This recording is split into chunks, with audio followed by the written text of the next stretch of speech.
Hello and welcome to deer aspirants. আজকে আমরা শুরু করছি আইন অমান্য আন্দোলন, যেটা শুরু হয়েছিল 1928 থেকে, এবং একে বলা হয় ভারতের স্বাধীনতা সংগ্রামের এক মহাকাব্যিক অধ্যায়। তো এই চ্যাপ্টারটা পুরোপুরি জানতে গেলে দেখতে হবে এই ভিডিওটা পুরোটা। শুরু করছে আজকের অধ্যায়।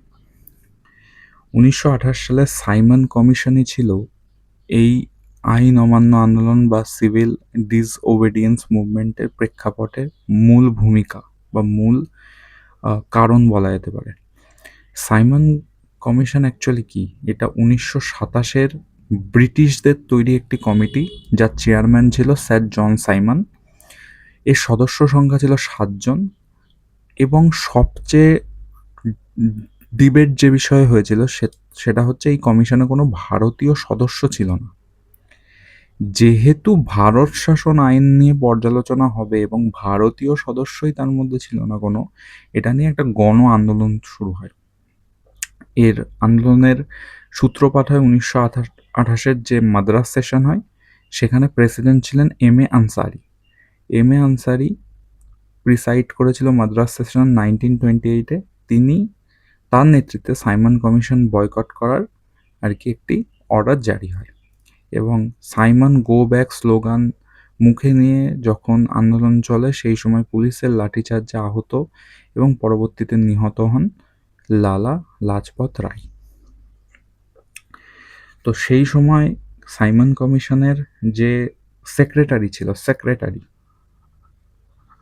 তার নাম ছিল কি বার্কিন হেড।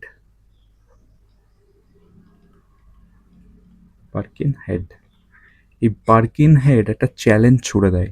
কি চ্যালেঞ্জ? যে আমাদের যখন নীতি আদর্শ তোমাদের পছন্দ হচ্ছে না, তোমরা তোমাদের মতন একটি নীতি বা আদর্শ বা আইনগত যে পদ্ধতি সেটা বলো বা তৈরি করে নাও।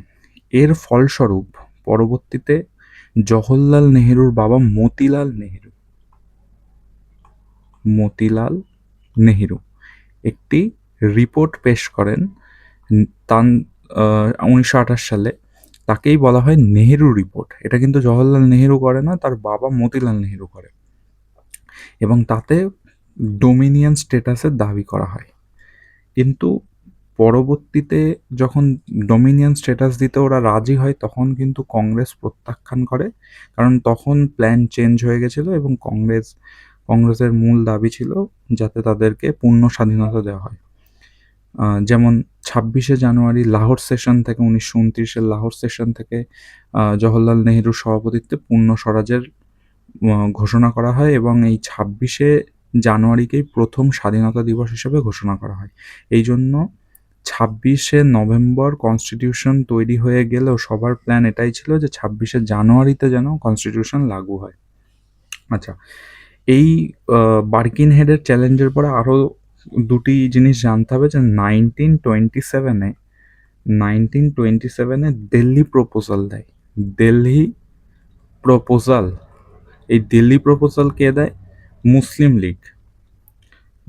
লীগ। এবং 1929-এ মোহাম্মদ আলী জিন্নাহ 14 দফা নীতি দেন। 14 দফা নীতি 14 দফা নীতি এই 14 দফা নীতি পরবর্তীতে basic framework of Pakistan constitution হিসাবে পরিচিতি লাভ করে। তাহলে 1928-এর নেহেরু রিপোর্ট, 1927-এর Delhi proposal by Muslim League, and 1929 Mohammad Ali জিন্নাহর দ্বারা 14 দফা নীতি। পূর্ণ স্বরাজ, রাভি নদীর তীরে শপথ। এইবার যখন 1929 সালে লাহোর সেশন চলছে, সেই সময় রাভি নদীর তীরে তেরঙ্গা পতাকা উত্তোলন করেন। লক্ষ্য ছিল ডোমিনিয়ন স্ট্যাটাস চাই পূর্ণ স্বাধীনতা। দেশ জুড়ে স্বাধীনতা দিবস পালনের ডাক দেওয়া হয়, এবং ইনকিলাব জিন্দাবাদ আকাশে বাতাসে ধ্বনিত হয় মুক্তির গান। এই সময় গান্ধীজিরও 11 দফা দাবি ছিল, 1930-র কথা এটা।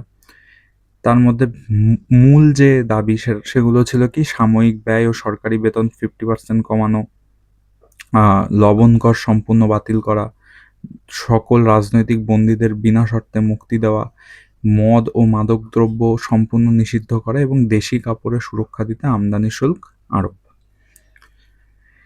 পরবর্তীতে এই 1930 সালের মার্চ মাস থেকে অর্থাৎ 12ই মার্চ থেকে 6 এপ্রিল অবধি তিনি একটি আন্দোলন চালায় যাকে বলা হয় ডান্ডি আন্দোলন বা লবণ সত্যাগ্রহ।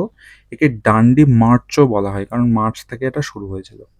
শুরু হয় সবরমতী আশ্রম গুজরাট থেকে এবং ডান্ডিতে গিয়ে শেষ হয় 241 মাইল।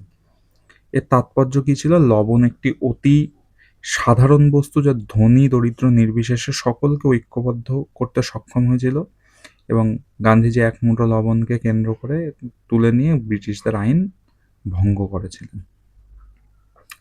এই যে আন্দোলন তৈরি হলো, এটি ছড়িয়ে নিশ্চয়ই কেউ মানে অনেক লিডার না থাকলে তো ছড়িয়ে যাওয়ার সম্ভাবনা ছিল না। একা গান্ধীজি কতটা ছড়াবেন?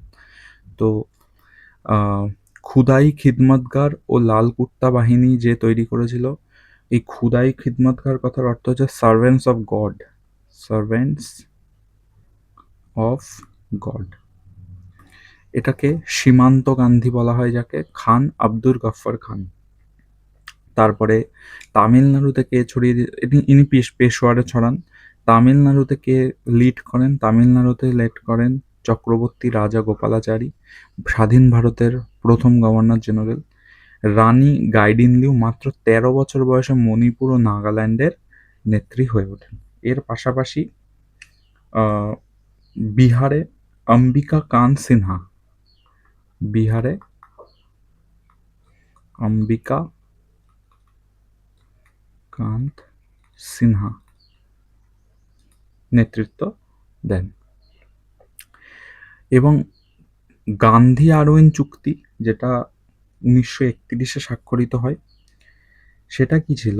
গান্ধীজি তার বেশ কিছু আবেদন নিয়ে বা তার শর্ত নিয়ে আরউইনের সাথে আর কি মিটিং করতে বসেন এবং এটি ছিল গোলটেবিল বৈঠকের ঠিক আগেই। তো গান্ধীজির বেশ কিছু শর্ত রাখেন কিন্তু সবগুলো স্বীকৃত হন না। কিছু কিছু হয়, তার মধ্যে ইম্পর্টেন্ট হচ্ছে অহিংস রাজনৈতিক বন্দীদের মুক্তি দিতে হবে, এটা স্বীকৃত হয়। ব্যক্তিগত ব্যবহারের জন্য লবণ তৈরি, এটা স্বীকৃত হয়।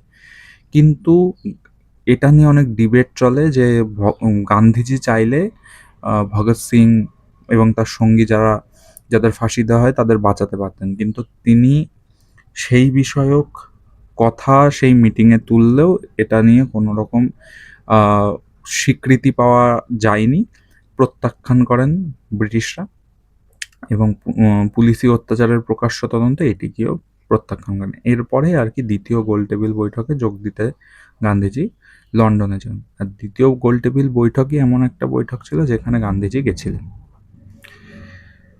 এবার একটা সমস্যা হয় এখানটায়, দেওয়া নেই সেটা আমি মুখেই বলে দিচ্ছি, যে 1930-এ তো এই 1931-এ তো এই মিটিংটা হলো গান্ধী আরউইনের সাথে, কিন্তু ঠিক সেই বছরেই আরউইনের সাথে চুক্তি হওয়ার পরে ভাইসরয় চেঞ্জ হয়ে গেল এবং নতুন যে ভাইসরয় উইলিংটন হলেন, সে উইলিংটন কোনোভাবেই গান্ধীর দাবি মানতে অস্বীকার করলেন। এই কারণে কংগ্রেস আবার কিন্তু 31শে ডিসেম্বর 1931-এ সিভিল ডিসওবিডিয়েন্স মুভমেন্ট চালু করার কথা ভাবে, কিন্তু পরবর্তীতে আবার গান্ধীজি অ্যারেস্ট হয়ে যায়, সেই জন্য পুরোপুরিভাবে রদ হয়ে যায়। পুনা প্যাক্ট বা পুনা চুক্তি হয় 1932 বিটুইন গান্ধী অ্যান্ড আম্বেদকর। কেন হয়? রামসে ম্যাকডোনাল্ড চেয়েছিলেন সাম্প্রদায়িক বাটোয়ারার মাধ্যমে দলিতদের আলাদা নির্বাচনের অধিকার দেওয়া। গান্ধীজি বুঝতে পারেন এর ফলে হিন্দুত্ববাদের মধ্যেও একটি বিভাজনের সৃষ্টি হবে, এই জন্য তিনি আমরণ অনশনে লেগে যান। এরপরে সবাই রিকোয়েস্টের পরে দুই পক্ষ এক হয় এবং গান্ধী এবং আম্বেদকরের মধ্যে এই চুক্তি স্বাক্ষরিত হয়। 71 থেকে বেড়ে 147 হয়ে যায় প্রাদেশিক আইনসভা। সংরক্ষিত আসন বৃদ্ধি পায় এবং হিন্দু সমাজের বিভাজন রোধ এবং ঐক্যের চেষ্টার জন্য এই চুক্তিটি স্বাক্ষরিত হয়। এরপর আসি গোলটেবিল বৈঠক। গোলটেবিল বৈঠক সাধারণত 3টে হয়। প্রথমটা হয় 1930, যেটা কংগ্রেস বয়কট করেছিল। সেকেন্ডটা হয় 1931, যেটাতে একমাত্র গোলটেবিল বৈঠক যেখানে গান্ধী প্রেজেন্ট ছিলেন। গান্ধীজি প্রেসিডেন্ট ছিলেন। আর তৃতীয় হয় 1932, 30, 31, 32। শুধুমাত্র বি.আর. আম্বেদকরই একমাত্র ব্যক্তি ছিলেন যিনি 3টি রাউন্ড টেবিল বৈঠকেই উপস্থিত ছিলেন।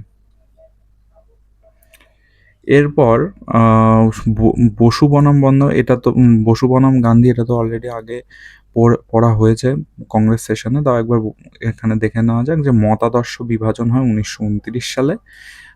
গান্ধীজির যে পছন্দের ক্যান্ডিডেট সেখানে ছিলেন পট্টবী সীতারামায়, কিন্তু সেখানে ভোটিং সিস্টেমে তিনি পরাজিত করে দেন সুভাষচন্দ্র বসু।